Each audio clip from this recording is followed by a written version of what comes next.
ओम वक्रतुंड महाकाय सूर्यकोटि समप्रभ निर्विघ्नं कुरु मे देव सर्वकारेषु सर्वदा। राम कीन चाहि सोई होई, करे अन्यथा अस नहीं कोई। जय श्री राम। प्रभु श्री राम की लीला अपरंपार है, जिसका कोई पार नहीं पा सकता।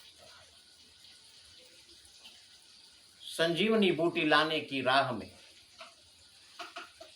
काल नेमी अपनी पूंछ में पकड़कर लपेटकर हनुमान जी जब पटकते हैं, तब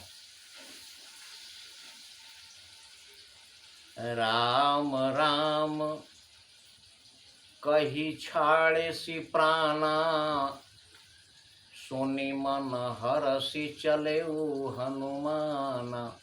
काल नेमी राक्षस होते हुए भी मरते समय प्रभु श्री राम के नाम का उच्चारण करके अपने प्राण त्याग दिए। ये सुनकर हनुमान जी मन ही मन प्रसन्न हैं और चल पड़े हैं, दोबारा उड़ान भरे हैं संजीवनी बूटी लाने के लिए। और संजीवनी बूटी द्रोणागिरी पर्वत पर है। और सुसेन वैद्य ने बताया था हनुमान जी कि पहचान संजीवनी बूटी की यह है कि संजीवनी उसको कहते हैं ज्वाला की भांति चमकती है, वो ज्वाला की तरह चमकती रहती है। उसकी पहचान यही है कि जो जड़ी सारी जड़ी बूटियों के बीच में चमक रही हो, समझ लेना वही संजीवनी बूटी है। लेकिन पहुंचे द्रोणागिर जभी वीर अंजनी लाल, देखा सारी बूटियां बनी हुई हैं ज्वाल। लेकिन जैसे ही संकट मोचन महाबली हनुमान द्रोणागिरी पर्वत पर पहुंचते हैं, देखते हैं सारी बूटियां ज्वाला बनी हुई, एक भी ऐसी बूटी नहीं जिसमें से प्रकाश नहीं निकल रहा है, ज्वाला नहीं बनी हुई है। क्या कारण था? हनुमान जी परेशान हैं कि एक बूटी से प्रकाश निकलने की बात सुसेन वैद्य ने बताई थी, यहां तो सारी बूटियां ही ज्वाल बनी हुई। कारण ये था कि रावण ने इस जगह भी खेली थी यह चाल, भेज विमानों पे सचिव करा दिए गिरिलाल। रावण ने अपने मंत्रियों को भेजकर विमान से और सारी जड़ी बूटियों को ज्वालामय बना दिया था। सारी जड़ी बूटियों में ज्वाला उत्पन्न करवा दी थी रावण ने अपने मंत्रियों को भेजकर। अब क्या होगा? दीपावली तारावली समान सारा ही शैल दमकता था, चक्कर में पड़े वहां हनुमत बूटी का पता न चलता था। हनुमान जी चक्कर में आ गए कि कौन सी संजीवनी बूटी है। लेकिन एक वास्तविकता ये भी है कि जितने बलशाली होते हैं वे अधिक विचार न करते हैं। जब आता है आवेश उन्हें तो मन चाहा कर उठते हैं। बलशाली जितने लोग हैं वो ज्यादा विचार विमर्श नहीं करते। जब उन्हें आवेश आता है तो जो दिल करता है वही कर उठते हैं। और संकट मोचन महाबली हनुमान ये तो बलवान क्या बल धाम है, बल के भंडार हैं, तो इनके मन में ऐसी तरंग क्यों नहीं आई? तो हनुमत में भी उठी तरंग, सोचा छोड़ो इस हुज्जत को, देखा भाली का समय नहीं, ले चलो उठा कर पर्वत को। हनुमान जी सोचने लगे कि अब इसमें हुज्जत करने का और सोच विचार देख भाली का समय नहीं है, इसलिए पर्वत को ही उठा के ले चलते। देखा शैल न औषध चिन्हा, सहसा कपि उपारि गिरिलीन्हा। पर्वत उखाड़ लिए संकट मोचन महाबली हनुमान। और इसके बाद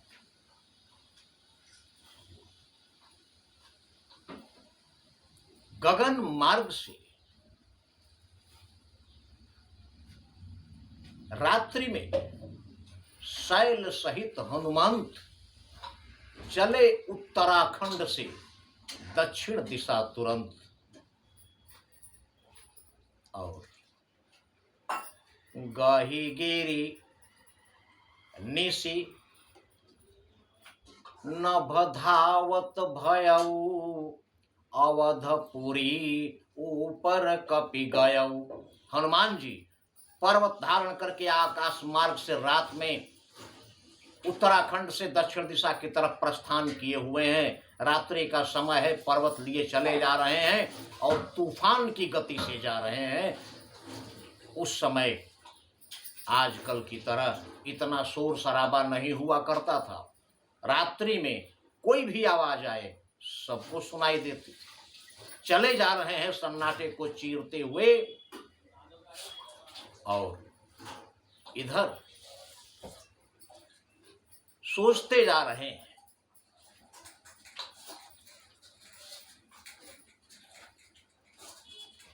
कि अब लक्ष्मण जी जिंदा हो जाए।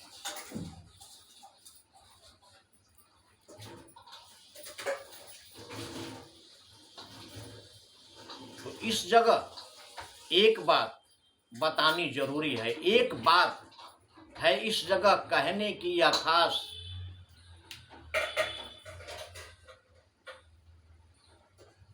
शैल सहित जा रहे थे जब रघुवर के दास हनुमान जी पर्वत लिए हुए जा रहे हैं।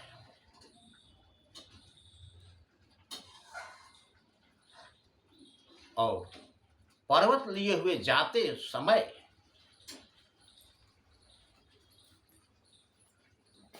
तले पड़ा बलधाम के, जब ही अयोध्या धाम परवश ही करना पड़ा उन्हें यहां विश्राम।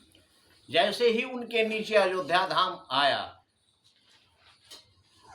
गही गिरी निशि नभ धावत भयऊ अवधपुरी ऊपर कपि गयऊ। और जब हनुमान जी अयोध्या के ऊपर आए हैं तब क्या हुआ है, वहां पर न चाहते हुए भी उन्हें विश्राम करना पड़ गया। वहां उनकी अपनी मर्जी नहीं चली। कारण ये था कि घटना यह थी, रण शक्ति लगी जब लखन लाल जी के उर में। देखा तब मातु सुमित्रा ने दुस्वप्न यहां कौशलपुर में। जैसे ही लक्ष्मण जी को शक्ति लगी, माता को सुमित्रा ने रात्रि में एक बुरा सपना देखा। और उसके बाद तत्काल छोड़कर नंदीग्राम आ गए भरत। सुन दुख उनका, भरत जी नंदीग्राम में रहते थे, किंतु जैसे ही सुना उनका दुख दौड़ते हुए आ गए। प्रारंभ कर दिया शांति यज्ञ, और शांति के लिए यज्ञ शुरू कर दिए। परिणाम सोचकर अशकुन का, ये सोचकर कि कोई अपशकुन होगा तो उसका असर भी खत्म हो जाएगा, इसलिए शांति यज्ञ भरत जी ने प्रारंभ कर दिया। और इधर हनुमान जी पर्वत लिए हुए अयोध्या के ऊपर पहुंचे।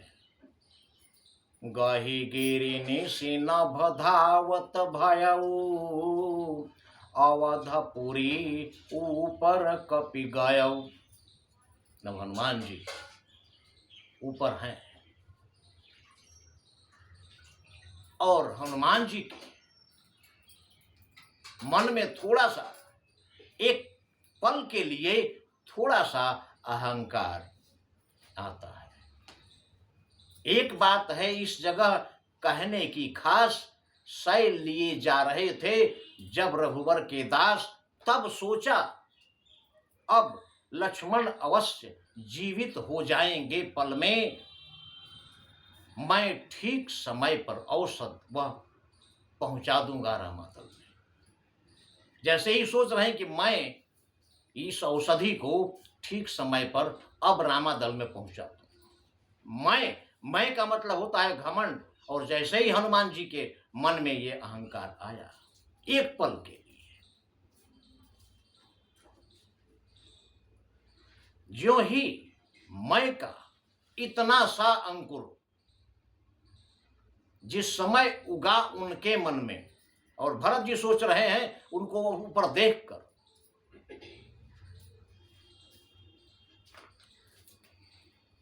कि कोई राक्षस है ऊपर जा रहा है। तब मारा सायक भरत जी ने, ऐसा बाण मारा जिसमें नोक नहीं है। बिनु फर मार्यो सायक चाप श्रवण लगी तानी। प्रत्यंचा अपनी कान तक खींचकर भरत जी बिना नोक वाला बाण हनुमान जी को। मैं का इतना सा ही अंकुर जिस समय उगा उनके मन में आ लगा, गर्वहारी भरत जी का सर उनके तन में, तो घमंड को दूर करने वाला, घमंड को हरने वाला भरत जी का वह तीर बिना फर वाला उनके हृदय में आ लगा। और हनुमान जी के हृदय में जैसे ही भरत जी का तीर लगा, उसके बाद क्या हुआ ये अगले वीडियो में, किंतु ध्यान रहे सारी लीला प्रभु श्री राम की ही है। इसलिए नहीं कली कर्म न भगति विवेकु, राम नाम अवलंबन एकु। जय श्री राम।